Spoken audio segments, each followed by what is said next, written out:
Eh, ito tawa-tawa. Sumasama. Sisu. Yun. There you go!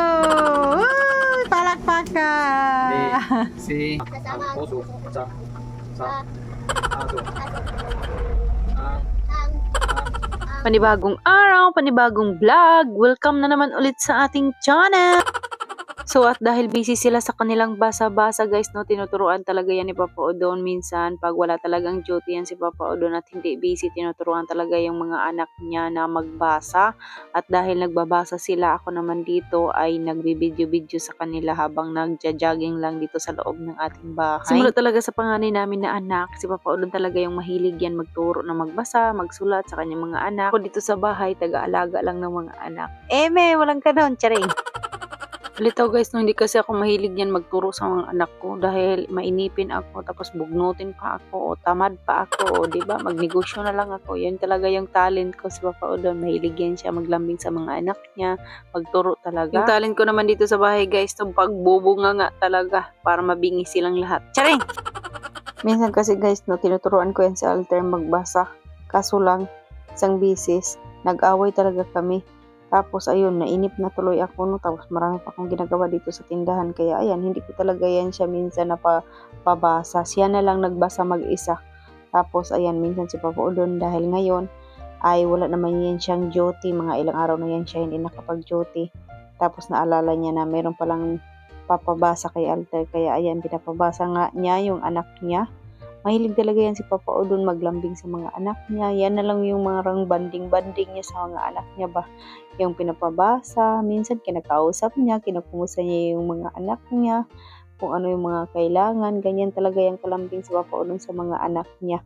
Mas malambing pa yan siya sa mga anak niya kaysa sa akin. Ano kasi ako guys, no, mabilis magalit, mabilis sa anak. Yung parang pag hindi ka magbasa, ay naku, papaluin ko talaga yan si Alter. Kaya minsan talaga nag-aaway talaga kami yan. Si Papa Odon, mahaba kasi yung pasensya niyan. Kaya siya talaga yung sa mga anak niya. Nagpapabasa, yan doon naturuan niya. Mahaba kasi yung pasensya niyan. Ako kasi pag hindi yan sumunod si Alter tapos hindi makakabasa, ay naku, nilatak ko na yan ng ballpen, charing.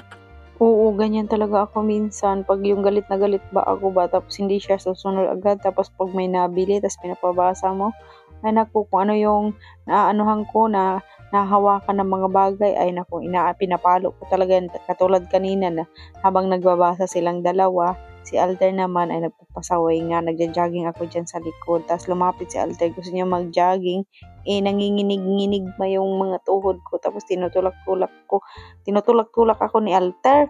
Tapos ayun na, palo ko tuloy siya sa kamay dahil hindi pa nga ako yung nakababa ba sa yung ginajaggingan ko, tinulak niya ako, kaya ayun tuloy, nagalit agad ako, no, kaya hindi ko talaga minsan napipigilan ba yung sarili ko na anuhan ko talaga yung mga anak ko, pero nagsusorry din naman agad ako kasi masakit din naman yun sa kanilang mga anak ko, kasi ayaw ko din yung mga anak ko na sobra bang takot sa akin, ayaw ko rin ng ganyan kasi minsan na ko kaya yan, na feel ko kaya yan, or naranasan ko ba, kaya ayaw ko talaga na maranasan din ng mga anak ko na mayroon silang trauma or takot sa akin.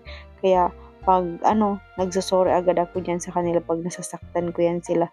Si Papa Odon naman ay yan siya sa mga anak niya, yung pag nagagalit yan siya pa yung sobra-sobra na ba. Super na talaga galit na galit, ayun na yung sasabog na yun. Pero minsan lang talaga yan siya nagagalit. Hindi katulad sa akin na parang konti-konti lang galit agad. Pero mabilis lang din naman maghupa yung ko. So, ayan na. Balik na tayo dito sa aking ginagawa dito sa tindahan habang nagbabasa ngayon yung dalawa doon. Ayan, at nagja-jogging na nga ako dito.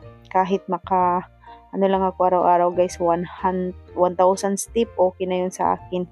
Ayan nga, tuloy-tuloy at parang magaan na nga yung aking pakiramdam dyan dahil naka 3 days na akong nagaganito, tapos hindi nakain ng kanin at parang magaan naman ulit yung aking pakiramdam. Tapos yung aking pagmumuka naman dyan, update tayo, ay medyo natanggal na yung mga tagyawat at parang nagtuyo na ba siya ba. Kaya ayun, parang feeling ko talaga doon talaga sa aking kinakain na kanin. Kaya hanggang dito na lang muna yung aking kwento guys, no? Maraming salamat sa inyong lahat. Thank you for watching. God bless us all at bukas naman ulit. And good night! Bye!